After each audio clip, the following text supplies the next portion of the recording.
Despite a resurgence of violence in the Tigrai region in northern Ethiopia, there are hopes that peace might still be possible. Here's why. The African Union's invitation for peace talks has received positive responses from both warring parties, the federal government and Tigrayan forces. On one hand, Addis Ababa said the invitation was consistent with its prior positions. On the other hand, Tigrayan forces said they were ready to send a team to South Africa, where the talks are scheduled to take place. But there are still a number of challenges that could spoil peace efforts. Following 5 months of relative peace, fighting has resumed on multiple fronts in August.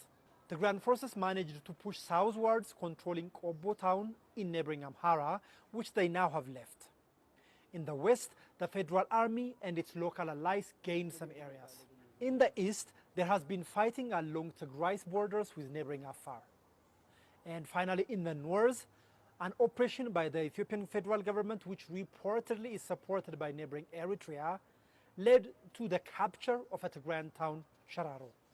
The most pressing issue undoubtedly is resuming the much-needed humanitarian aid into Tigray, where millions are in desperate need. The proposed talks are the very first steps to put an end to these brutalities. One of the previous thorny issues was the question of who should lead peace efforts. The Tigrayan forces had rejected the AU as a mediator. But in September, they accepted the talks under the auspices of the Continental Organization, thus removing one of the hurdles for a peace settlement. However, another major stumbling block is the Tigrayan forces' demand of a restoration of basic services in the region, and the return of disputed areas that are currently under the control of Amhara region. The latter particularly is likely to be complicated to resolve. However, the involvement of neighboring Eritrea in the conflict is seen by many as the main impediment for any peace efforts. Eritrea, which has a long-standing feud with Tigrayan leaders, fought alongside the Ethiopian army in the initial phases of the war, and there are reports of its active involvement in the latest fighting as well.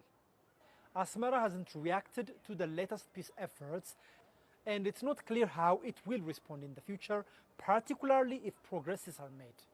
But the reality remains, despite the much-needed glimmer of hope of peace in Ethiopia, there is still a very long way to go.